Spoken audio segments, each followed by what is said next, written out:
Bonjour à toutes et à tous, bienvenue sur la chaîne fans de balades et de tartiflettes. Aujourd'hui, on va aborder le sujet du sac à dos pour notre passion. A tout de suite.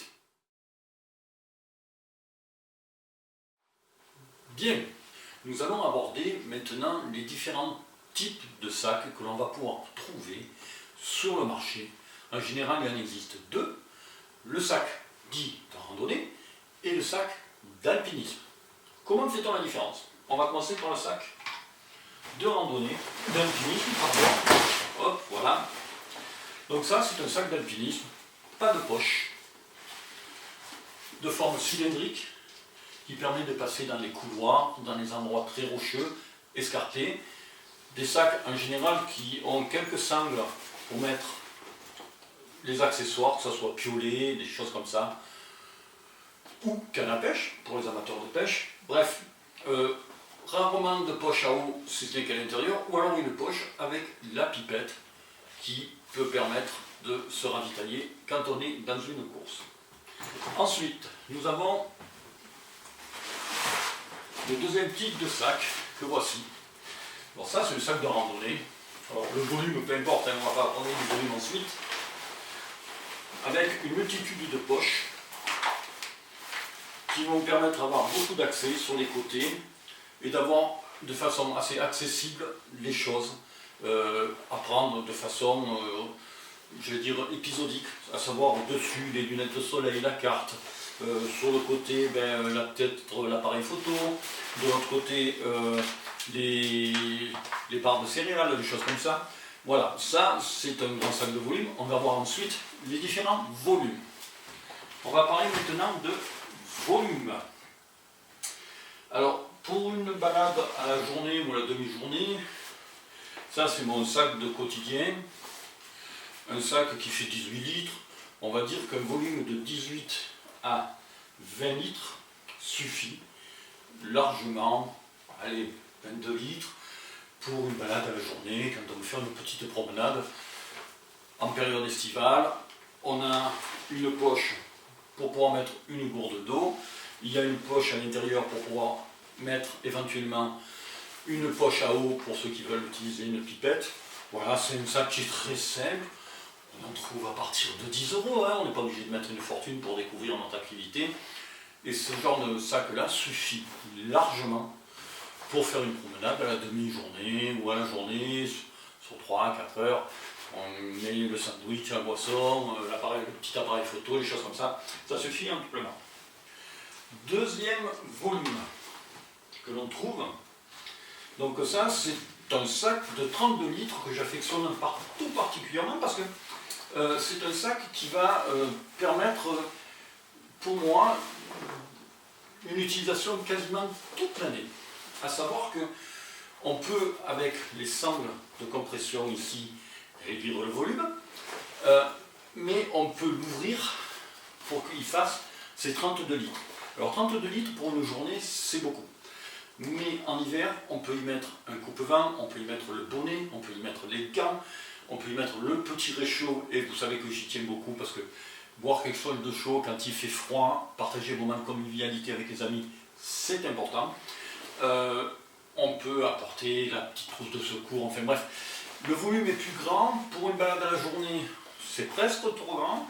Si vous partez en randonnée sur 2 jours, par exemple, c'est très bien, à condition de dormir dans un hôtel, un gîte, un refuge, peu importe, ça suffit amplement. Ensuite, on va aborder le sujet du sac de trekking ou du sac de grande randonnée, on appelle ça comme vous voulez. Donc là, moi je suis sur un sac qui fait 65 litres, c'est un Gregory. Alors 65 litres, c'est déjà pas mal, hein, ça permet pour moi de partir en autonomie complète. À savoir de pouvoir mettre à l'intérieur la tente, le duvet, le matelas de couchage, les vêtements, la popote, le réchaud, la carte, la pharmacie, et j'en passe, et j'en passe. Attention cependant, plus un sac est volumineux, plus on a tendance à vouloir en mettre dedans. Alors pareil, privilégier un sac déjà qu'il soit relativement léger, avec des sangles de compression qui permettent de bien tasser quand il est chargé, de bien tasser le sac pour avoir le poids le plus près du dos possible.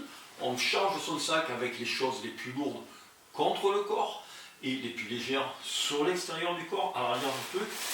Privilégiez aussi, alors moi c'est un petit conseil que je vous donne, privilégiez les sacs qui ont des ouvertures en forme de valise. Tout simplement. Pourquoi? Parce que quand vous avez besoin d'aller chercher au fond de votre sac, vous n'avez pas besoin de tout sortir. Ça s'ouvre et on voit quasiment tout ce qu'il y a à l'intérieur. Et si on a besoin d'une veste ou d'un vêtement d'urgence, on peut le trouver. Pour ce type de sac-là, je ne recommande pas la poche à eau. Pourquoi? Parce que quand on a la poche à eau à l'intérieur, 1,5 litre, 2 litres, et qu'elle est vide, eh bien pour la remplir, il faut vider l'intégralité du sac, parce que celle-ci, quand elle est vide, vous la sortez facilement, et quand elle est pleine, il faut tout sortir, remettre la poche à eau, remettre tout à l'intérieur, ressangler, resserrer et tout. Donc privilégiez un sac, comme celui-ci par exemple, qui a des porte-gourdes facilement récupérables quand on veut les prendre sur le côté, et d'avoir votre autonomie de 2 litres d'eau sans problème. Voilà, c'est quelques conseils pour vous dire que le sac c'est important. Je sais qu'on parle toujours argent, qu'on parle prix. Quand on commence une activité, on ne cherche pas à mettre énormément d'argent dans son activité si on ne sait pas si ça va nous plaire. Mais je dirais que je suis plus apte à acheter un sac de qualité quand on en a la possibilité. Prenez un sac à 100 euros, 150 euros, 200 euros. Certes, c'est cher. C'est cher, mais dites-vous bien que un sac à 200 euros va vous durer, si vous en prenez soin, 10 ans. Ça fait 20 euros par an. 20 euros par an, si vous regardez bien, sur une année, par mois, ça fait quoi? Ça fait rien. Ça fait 1,80 € par mois. C'est insignifiant. Donc, je sais que le coût est quelquefois élevé quand on achète du matériel de randonnée, mais réfléchissez à longue période votre activité, combien de temps vous allez le garder, combien de temps. Le 32 litres que je vous ai présenté tout à l'heure, c'est un Simon de chez Decathlon, il a 6 ans déjà. C'est pas le plus cher de mes sacs. Mais vous voyez qu'on peut garder un sac. Et puis, il ne faut pas hésiter, un sac quand il est sale, c'est ce qui est arrivé au Simon, dernièrement, eh bien, on le vide, on le met à la machine, 20 degrés, avec un petit produit déperlant, et puis c'est reparti pour un tour. Voilà, donc n'hésitez pas, si vous avez des questions, je serai heureux de vous y répondre. Laissez un petit commentaire, un petit like bien entendu si vous aimez cette vidéo, et je vous dis à très bientôt pour d'autres sujets.